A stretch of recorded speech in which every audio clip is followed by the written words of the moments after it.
All right, geezers, how's it going?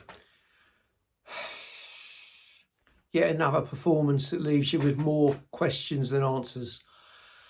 1-1 draw on the face of it at Coventry on the road. Don't seem that bad, does it?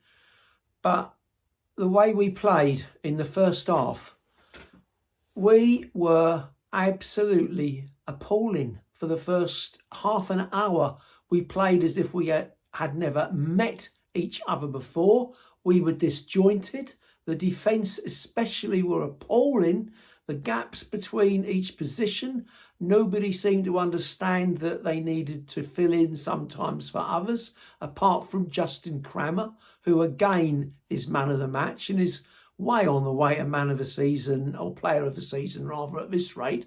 And we've hardly got to the beginning of October.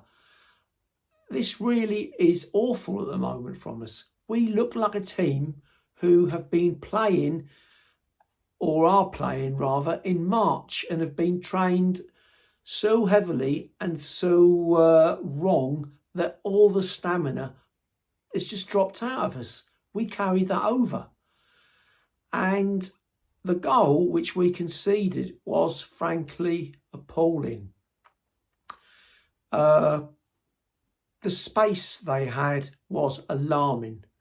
And I tell you this, when Coventry rock up next week, if we defend and play like that again, they really will embarrass us. If you think Middlesbrough were good, Coventry's first team, not their Carabao Cup team, will really tear us a strip. They really will tear us a new one.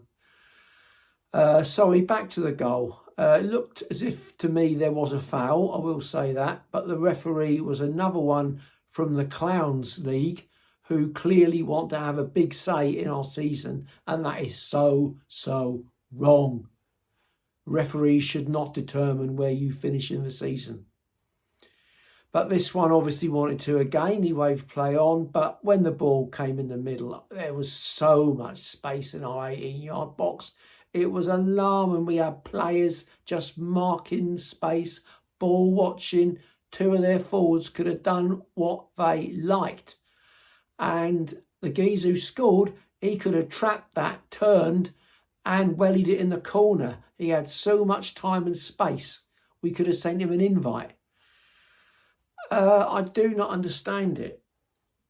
We eased, would you call it easing or would you call it pushing? I don't know. Our way back into the game towards the end of the first half. And yeah, we deserved the equaliser.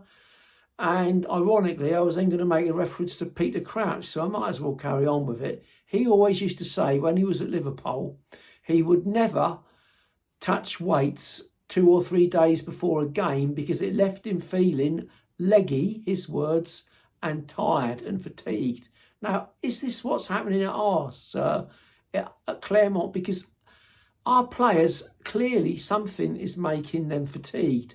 But getting back to what I was saying, yeah, he was very close in. It had already missed one particularly presentable chance, but finally Josh Coburn got on the score sheet for this season. He's had 8 shots this season. I know he's been injured, but is that a £5 million player?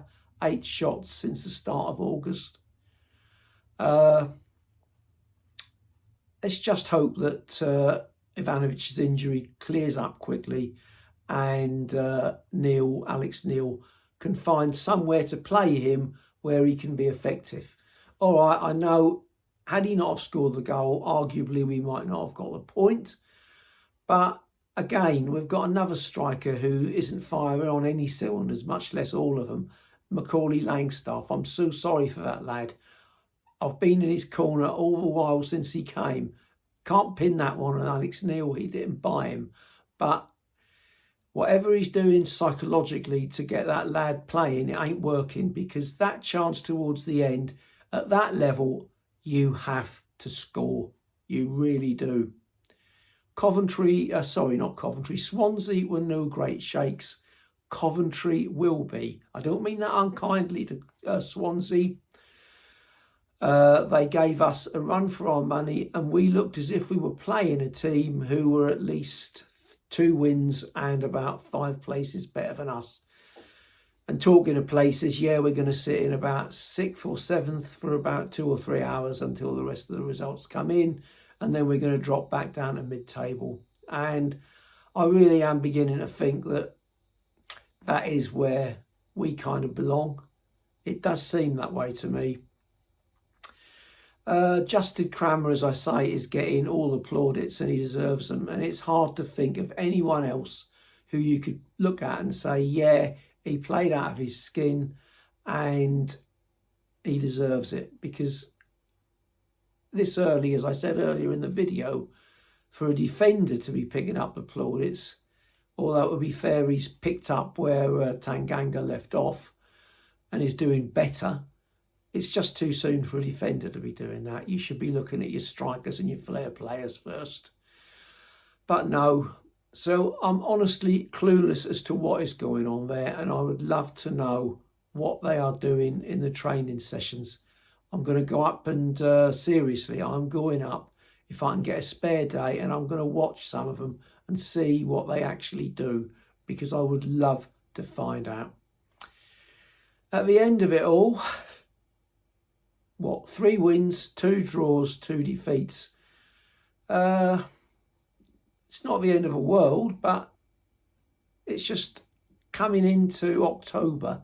It's just not what you would have expected from a team whose motto for the season, as I keep quoting, was underestimate us no more. And to make it worse, the actual club have obviously been brainwashed into this, or they wouldn't have had it printed on the shirts. I don't know anymore. I'll have to look for inspiration before Coventry, because at the moment, I'm clueless. Come on, you Lions. Baked potato.